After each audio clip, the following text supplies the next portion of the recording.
السلام علیکم ورحمۃ اللہ وبرکاتہ۔ آج کے لیے بھی کچھ حدیثیں حاضر ہیں، ان کا ترجمہ سماعت فرمائیے۔ پہلی حدیث ہے یہاں پر، سجدے میں اللہ کا قرب۔ حدیث کا نمبر ہے 818/11۔ حدیث کے الفاظ اس طرح ہیں، حضرت ابو ہریرہ رضی اللہ عنہ سے روایت ہے کہ رسول اللہ صلی اللہ علیہ وسلم نے فرمایا کہ بندہ سجدے کی حالت میں اللہ کے قریب ترین ہوتا ہے، اس لیے تم سجدے میں زیادہ دعائیں کیا کرو۔ مسلم شریف کی حدیث ہے یہ۔ اس میں جو اہم بات ارشاد فرمائی گئی حضور صلی اللہ علیہ وسلم کی طرف سے، وہ یہ کہ دعائیں تو ہم مانگتے ہیں، اور طریقہ یہی ہے عام کہ ہم بیٹھ کے مانگتے ہیں، ہاتھ اٹھا کے مانگتے ہیں، قبلہ رخ ہو کے مانگتے ہیں، لیکن حضور صلی اللہ علیہ وسلم نے ایک اور طریقہ ہی بتایا دعا کا، اور وہ ہے سجدے میں آدمی گر کے دعا کرے۔ اور حقیقت ہے کہ جب آدمی زیادہ پریشان ہوتا ہے تو دل بھی چاہتا ہے کہ سجدے میں گر کے اللہ سے دعا مانگی جائے، یا بہت زیادہ خوشی حاصل ہوتی ہے، کوئی نعمت حاصل ہوتی ہے، کوئی مراد پوری ہو جاتی ہے، تب بھی دل چاہتا ہے کہ سجدے میں گر کے اللہ کا شکر ادا کریں، اس کی حمد و ثنا کریں۔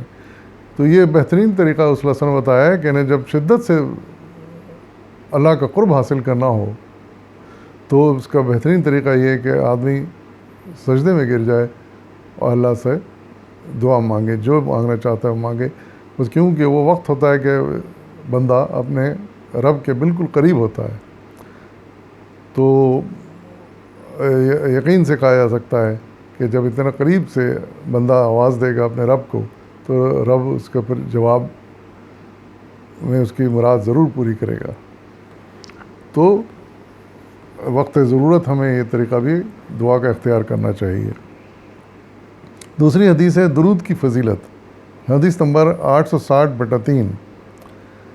اس میں تحریر ہے کہ حضرت ابو ہریرہ سے روایت ہے کہ رسول اللہ صلی اللہ علیہ وسلم نے فرمایا کہ جو مجھ پر ایک مرتبہ درود بھیجے گا اس پر 10 مرتبہ رحمت نازل فرمائے گا۔ مسلم شریف کی حدیث ہے۔ اس میں درود شریف کی فضیلت بیان کی گئی ہے، یعنی صلی اللہ علیہ وسلم پہ درود و سلام بھیجنے کی کیا فضیلت ہے۔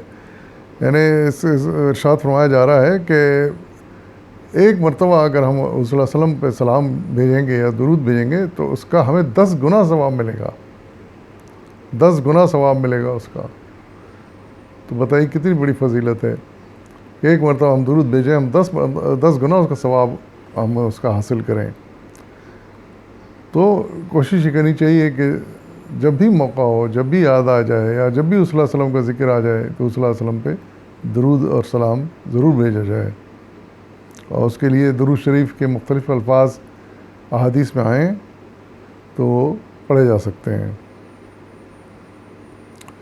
تیسری حدیث ہے 862/5۔ حضرت ابن مسعود رضی اللہ عنہ سے روایت ہے کہ رسول اللہ صلی اللہ علیہ وسلم نے فرمایا کہ قیامت میں لوگوں میں سب سے زیادہ وہ شخص میرے قریب ہوگا جو مجھ پر سب سے زیادہ درود بھیجنے والا ہوگا۔ یہ ترمذی شریف کی حدیث ہے۔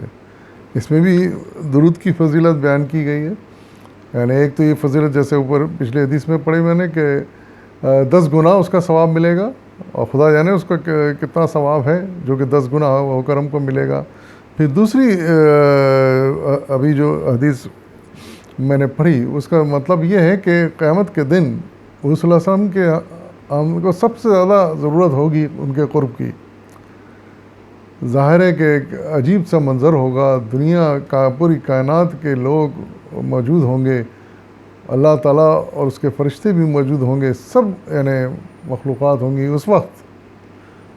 اگر ہمیں جبکہ کوئی رشتہ دار ہم کو یاد نہیں آ رہا ہوگا اور ہماری مدد کو نہیں پہنچ سکتا، ہم جانتے ہیں اس موقع پر، تو وہ وقت ہوگا کہ اگر ہمیں صلی اللہ علیہ وسلم کا دیدار نصیب ہو جائے اور پھر اس سے بڑھ کے ان کا قرب نصیب ہو جائے، تو اس سے بڑھ کے کیا بات ہوگی، اس سے اور کوئی بات ہو ہی نہیں سکتی کہ ہم جنت میں ہم کو ان کا صلی اللہ علیہ وسلم کا قرب حاصل ہو جائے۔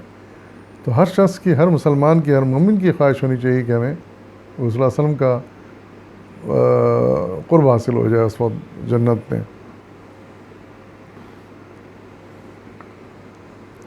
پھر ایک حدیث ہے، حدیث نمبر ہے 863/6، حضرت ابن مسعود رضی اللہ عنہ سے روایت ہے کہ رسول اللہ صلی اللہ علیہ وسلم نے فرمایا کہ خدا کے بہت سے فرشتے زمین میں سیاحت کرتے ہیں اور امت کا سلام مجھ تک پہنچاتے ہیں۔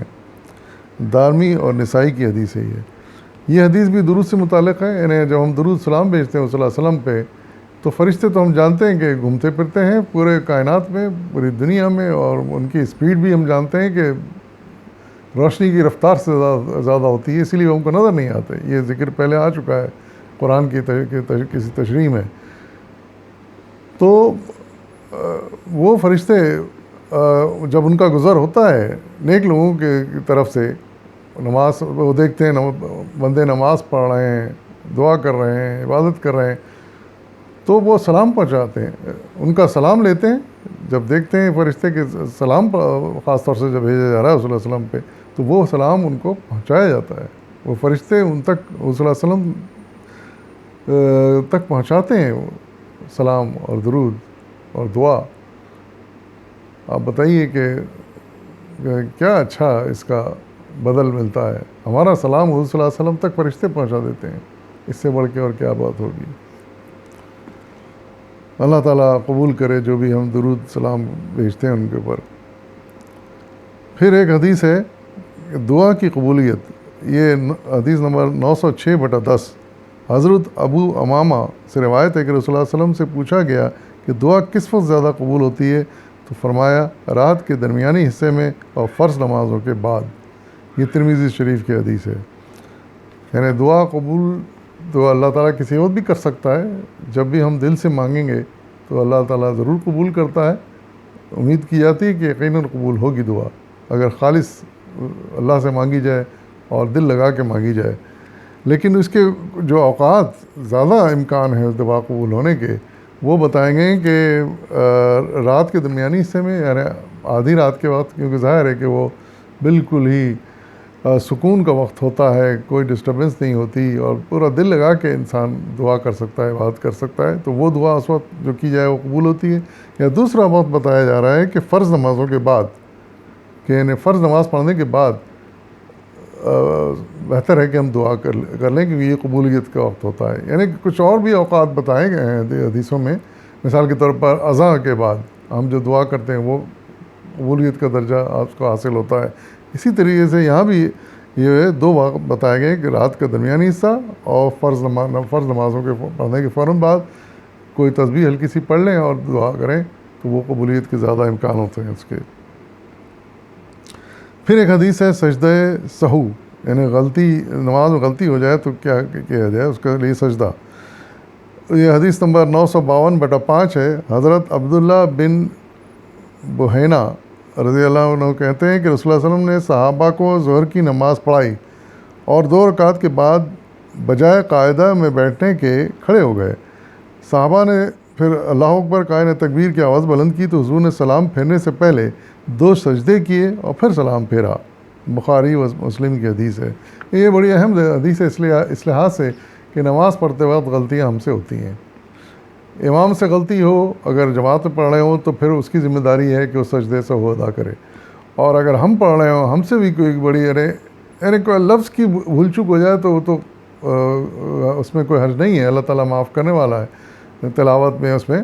لیکن اس طرح کا کوئی جیسے غلطی یہاں حضور صلی اللہ علیہ وسلم سے غلطی ہو گئی تھی، یعنی آپ 2 رکعت پڑھنے کے بعد قاعدے میں بیٹھنے کے بجائے سیدھے کھڑے ہو گئے اور تیسری رکعت شروع کر دی، تو اس پر مقتدین نے اللہ اکبر کا نعرہ بلند کیا۔ حضور صلی اللہ علیہ وسلم کو احساس ہو گیا کہ غلطی ہوئی ہے، تو پھر آپ نے اس کی تصحیح اس طرح فرمائی کہ سلام پھیرنے سے پہلے آپ نے 2 سجدے اضافی کیے پھر سلام پھیرا۔ تو یہی بہترین طریقہ ہے، حضور صلی اللہ علیہ وسلم کو بتایا طریقہ ہے، تو ہمیں بھی اس پر عمل کرنا چاہیے کہ ہم سے اگر کوئی غلطی ہو جائے نماز میں، بڑی غلطی، تو ہم بجائے اس کے کہ نماز توڑ دیں یا دوبارہ پڑھنا چاہیں، نہیں، ہم صرف اتنا کریں کہ سلام پھیرنے سے پہلے 2 نفلی سجدے کر لیں، اس کے بعد پھر سلام پھیریں، تو یہ سمجھیے اس کے لیے کفایت ہو جاتی ہے۔ تو ان چیزوں کا ہمیں خیال رکھنا چاہیے۔ اللہ تعالیٰ ہم سب کو توفیق عطا فرمائے۔ وآخر دعوانا الحمد للہ رب العالمین۔